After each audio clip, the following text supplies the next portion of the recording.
যারা অনেক বয়স্ক হয়ে গেছেন, পারেন না, হয়তো কষ্ট হয়, কিন্তু বাকি যারা আছেন এটা স্বাস্থ্যের জন্য অনেক বেশি ভালো। শুধুমাত্র রিক্সা না, সাইকেলের প্যাডেল চালানো কিন্তু ভালো।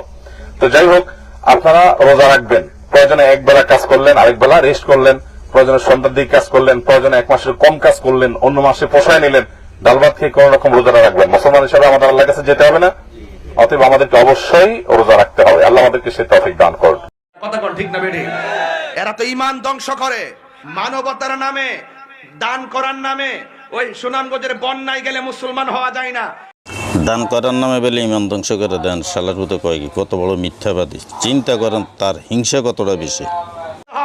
আমরা সুনামগঞ্জে গিয়েছি, আমরা চকরিয়া গিয়েছি, বস্তানিয়া বন্যার সময় চকরিয়া গিয়েছি, চন্দনাইশ গিয়েছি, সাতকানিয়া গিয়েছি, ওই সুনামগঞ্জ গিয়েছি, ঘরে ঘরে কোমর পানি নিয়ে বস্তা মাথাত নিয়ে দিয়ে এসেছি। আমরা মানবতার কাজও করি, ঈমানও ঠিক রাখি। সুনামগঞ্জে চকরিয়ায় ওই দান খরাত করছে, ওকার প্রতি মিথ্যা কথা ওই কি লেগে। সোশ্যাল মিডিয়ায় তো ইউটিউবে তো আমরা আজ পর্যন্ত দেই না কোথাও কোনো জায়গায় দান খরাত করছে। ওর খুঁজলে জাদা বাড়ছে। তো এত কিছু যদি করে থাকে, দান কি মেঝে দেখা করে যে আমি দান করছি? দান গোপনভাবে করতে হয়। আর আসুন্না ফাউন্ডেশন দেখ 45টা রিস্কে দিছে, দেখ ওকার দেখ। আমরা সুনামগঞ্জে গিয়েছি, আমরা চকরিয়া গিয়েছি, বস্তানিয়া বন্যার সময় চকরিয়া গিয়েছি, চন্দনাইশ গিয়েছি, সাতকানিয়া গিয়েছি, ওই সুনামগঞ্জ গিয়েছি, ঘরে ঘরে কোমর পানি নিয়ে বস্তা মাথাত নিয়ে দিয়ে এসেছি। সাতকানিয়া চকরিয়া বেলে ও দান করছে। ওই রাতে কিছু দান করলো অলরেডি শুনে না, সোশ্যাল মিডিয়া দেওয়ার কোনো দেখি না যে ওই দান টান করছে। ওকার প্রতি মিথ্যা কথা ওই কি লেগে। দেশে কি মানুষ ছিল না? এটা কি দেয় নাই? ওই যে 45টা রিক্সা দেখছে, দেখ যদি পোলা দেখ কীভাবে দেয়। আর সুন্নাহ ফাউন্ডেশনে ও তো বুঝলি পারছে যাওয়া। আপনারা সবাই ভালো আছেন? আলহামদুলিল্লাহ। আপনাদের কষ্ট হয়েছে, অনেক সময় অপেক্ষা করেছেন। আমরা সেই শুধু ঢাকা থেকে অনেক জ্যাম, অনেক ঝামেলা ঠেলে এ পর্যন্ত আসতে হয়েছে। আলহামদুলিল্লাহ, শেষ পর্যন্ত আপনাদের পর্যন্ত আসার তৌফিক আল্লাহ তাআলা আমাদেরকে দিয়েছেন। আলহামদুলিল্লাহ, আমরা আসুন্নাহ ফাউন্ডেশনের পক্ষ থেকে যাকাতের অর্থে স্বাবলম্বীকরণ প্রকল্পের আওতায় দেশব্যাপী 2000 রিক্সা বিতরণের অংশ হিসাবে আজকে আমরা কুমিল্লা এসেছি। আজ কুমিল্লা আমরা বিতরণ করছি অনেকগুলো রিক্সা। সর্বসাকুল্যে এখানে 45টি রিক্সা বিতরণ হচ্ছে। 45টি কি? 45টি রিক্সা বিতরণ হচ্ছে। আমরা ক্যাপশনে সম্ভবত 32টি লিখেছি বলে। এই 45টি রিক্সা যেগুলো আজকে বিতরণ হচ্ছে, সেগুলো বিতরণ হচ্ছে কুমিল্লা সদর, চান্দিনা, 14 গ্রাম, দাউদকান্দি, দেবিদ্বার, নাঙ্গলকোট, বরুড়া, বুড়িচং, ব্রাহ্মণপাড়া, তারপরে মনোহরগঞ্জ, মুরাদনগর, মেঘনা, লাকসাম, লালমাই, হোমনা, এসব থানাগুলোতে বিতরণ হচ্ছে আলহামদুলিল্লাহ। এবং যারা আজকের উপকারভোগী, আপনারা সবাই মোটামুটি ইতিমধ্যে আলহামদুলিল্লাহ কয়েকটি চেকের মাধ্যমে আপনারা এ পর্যন্ত ভেরিফাইড হয়ে এসেছেন। কয়েকটা চেকের মাধ্যমে আপনারা ভেরিফাইড হয়ে পর্যন্ত এসেছেন আলহামদুলিল্লাহ। আমরা যথারীতি আমাদের প্রত্যেকটা উপকারভোগীর তথ্য উপত্য যাচাই বাছাই করে তাদেরকে আমরা রিক্সাগুলো হস্তান্তর করে থাকি। আপনি কোন থানা থেকে আসছেন মুরব্বী? ব্রাহ্মণপাড়া। মাশাআল্লাহ। আগে কি আপনার রিক্সা ছিল? নিজের রিক্সা ছিল? তো নিজের রিক্সা থাকলে এখন আবার রিক্সা পাইছেন, তো আগেটা কি করবেন? আগে মানে রিক্সা ছিল, বেচালেছিলাম, জমিনে কাজ করে আর কি, মানে চোরা কাজ। যখন যেটা পাই রিক্সা বিক্রি করছেন কেন? মানে দেন আর কি, টানা লাগে যে, মানে রোগটা দেয় না, লাগে মোটর লাগাইতে পারি না। অন্তত হয়েছে মনে হয় একটা কিস্তি মোটর লাগাবো। আপনি এই রিক্সা তো বিক্রি করে ফেলবেন তাহলে? 4 থেকে 15 বছর আগে। 15 বছর আগে রিক্সা বিক্রি করে ফেলছেন। এরপরে খেতে কাজ করতেন, তো এখন নিয়মিত কাজ করবেন, রিক্সা চালাবেন? মাশাআল্লাহ। আপনি কিভাবে পেলেন রিক্সা? তো আমাদের যে গ্রামের যে ইমাম সাহেব, তারা পাইছে। ইমাম সাহেব আবেদন করছে আপনার পক্ষ থেকে। আপনি কোন থানা থেকে আসছেন? জি, মেঘনা থানা থেকে। মাশাআল্লাহ। বাবাজি, আপনি কোন থানা থেকে আসছেন? কোন জায়গা? বগুড়। কোন থানা এটা? মনোহরগঞ্জ থানা। তো আপনি এই বয়সে রিক্সা চালাতে পারবেন?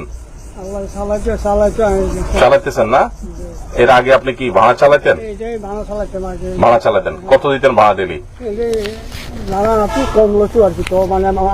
এখন তো নিজের রিক্সা হয়ে গেছে, এখন ইনশাআল্লাহ আপনি খুশি তো? আলহামদুলিল্লাহ, আলহামদুলিল্লাহ, মাশাআল্লাহ। আপনি কোন থানার?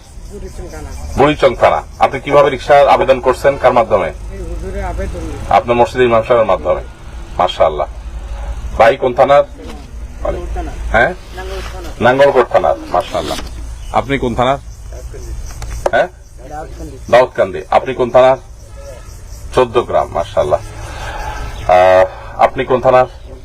হ্যাঁ, বুড়িচং। আপনি বুঝে নাই? মুরাদনগর। আপনি কোন থানা? লাকসাম থানা। মাশাআল্লাহ। আলহামদুলিল্লাহ, আমরা দেখতে পাচ্ছি এখানে বিভিন্ন থানা থেকে আমাদের ভাইরা এসছেন এবং আলহামদুলিল্লাহ রিক্সাগুলোকে আপনাদের পছন্দ হয়েছে। আমরা আপনাদের জন্য আমাদের সাধ্যের সবটুকু দিয়ে সবচেয়ে মজবুত রিক্সার ব্যবস্থা করেছি।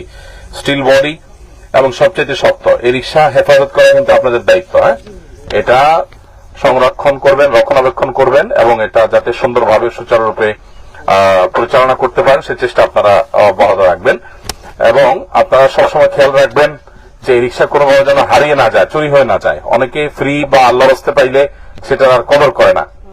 হ্যাঁ, আল্লাহর রাস্তে জেনে মনে করে যে আল্লাহর রাস্তে আলকাতরার মতো ফেলা দিলাম আর কি। অতএব এটাকে কদর করবেন, এটা যাতে কোনোভাবে চুরি হয়ে না যায়, নষ্ট হয়ে না যায়। ঠিক আছে? এবং দেশের প্রচলিত আইন, রাস্তাঘাটে চলার নিয়ম কানুন সেগুলো আপনারা মেনে তারপর ঠিক মতো চলবেন। ঠিক আছে তো? ইনশাআল্লাহ আল্লাহ তাআলা আপনাদেরকে তৌফিক দান করুন। প্রিয় দর্শক, আমরা আজকের এই রিক্সা বিতরণ কার্যক্রম এটি পরিচালনা করছি দেবিদ্বার থানার ছোট শালগড় থেকে। ছোট শালগড়ের এখানে আপনারা দেখতে পাচ্ছেন আসুন্নাহ ফাউন্ডেশন পরিচালিত মাদ্রাসাতুস সুন্নাহ কুমিল্লা শাখা, ঢাকার বাইরের সর্বপ্রথম শাখা, যেটা ইনশাআল্লাহ অল্প কয়েকদিনের মধ্যে এখানে হিফজ এবং নুরানী নাজরা সহ আধুনিক মানের একটি মাদ্রাসা এখানে ইনশাআল্লাহ শুরু হতে যাচ্ছে। এখানকার স্থানীয় মান্যগণ্য ব্যক্তিদের, বিশেষ করে আমাদের সরকার সাহেব এখানে আছেন, ওনাদের সহযোগিতা এবং ওনার ছেলেরা, তাদের সবার সর্বত্র সহযোগিতা, এলাকাবাসীর সহযোগিতা, আলহামদুলিল্লাহ এই জায়গাটা আল্লাহ তাআলা ব্যবস্থা করে দিয়েছেন। এটা ডেভেলপমেন্টের কাজ চলছে। খুব শীঘ্র ইনশাআল্লাহ এখানে আমরা আমাদের আদরের সন্তানদেরকে কোরআন এবং হাদিসের শিক্ষা দান করতে পারবো এবং আসুন্নাহ ফাউন্ডেশন পরিচালিত মাদ্রাসাতুস সুন্নাহর সর্বপ্রথম ঢাকার বাইরের ব্রাঞ্চ কুমিল্লাতে এখানে হবে ইনশাআল্লাহ। আবাসিকের ব্যবস্থা থাকবে, কিছু অনাবাসিক যারা এলাকার ছেলে পেলে তাদের জন্য সুযোগ থাকবে ইনশাআল্লাহ বিদিনিল্লাহ। আপনাদের ছেলে মেয়েদের সবাইকে আপনারা পড়াশোনা করাবেন। ঠিক আছে তো? ইনশাআল্লাহ 5 ওয়াক্ত নামাজ পড়াবেন এবং আল্লাহ ভীরু করবেন, তাদেরকে সবসময় আল্লাহর সাথে পরিচিত করাবেন, কোরআন হাদিস পড়াবেন। এই যে রমজান মাস আসতেছে, রিক্সা চালাতে গেলে তো রোজা রাখতে পারবেন না, তাহলে কি করবেন বলেন? বুদ্ধি কি? হ্যাঁ, তো রোজা রাখে রিক্সা কেমনে চালাবেন? হ্যাঁ, এক বেলা চালাবেন। দারুণ বুদ্ধি। গত বছর আপনার রিক্সা চালায় রোজা রাখছেন, এরকম কেউ থাকলে হাত তোলেন। আপনি রাখছেন? আপনি রাখছেন? আপনি তো বলছেন আগে রিক্সায় চালান নাই গত কয়েক বছর। না, রিক্সা চালাইছেন আর রোজা রাখছেন, সেটা আমি জিজ্ঞেস করছি। ও, একবেলা কাজ করে রিক্সা চালাইছেন, রোজা রয়েছেন। মাশাআল্লাহ। আপনি রোজা রয়েছেন, সবাই রোজা রয়েছেন। মাশাআল্লাহ। অনেক রিক্সাওয়ালা ভাইরা কষ্ট হয়, আমি জানি, প্যাডেল মারা তো সহজ কষ্টের বিষয় না। আজকে অবশ্য প্যাডেল মারতে চায় না, সবাই মোটর লাগাতে চায়। মোটর লাগানো তো সরকারিভাবে, রাষ্ট্রীয়ভাবে আইনে নিষিদ্ধ। স্বাস্থ্যের জন্য প্যাডেল মারাটা ভালো। যারা অনেক বয়স্ক হয়ে গেছেন, পারেন না, হয়তো কষ্ট হয়, কিন্তু বাকি যারা আছেন এটা স্বাস্থ্যের জন্য অনেক বেশি ভালো। শুধুমাত্র রিক্সা না, সাইকেলে প্যাডেল চালানো কিন্তু ভালো। তো যাই হোক, আপনারা রোজা রাখবেন। প্রয়োজনে এক বেলা কাজ করলেন, আরেক বেলা রেস্ট করলেন, প্রয়োজনে সন্ধ্যার দিকে কাজ করলেন, প্রয়োজনে 1 মাসের কম কাজ করলেন, অন্য মাসে পোষায় নিলেন, ডাল ভাত খেয়ে কোন রকম রোজা রাখবেন। মুসলমান হিসাবে আমাদের আল্লাহর কাছে যেতে হবে না? অতএব আমাদেরকে অবশ্যই রোজা রাখতে হবে। আল্লাহ আমাদেরকে সে তৌফিক দান করুন।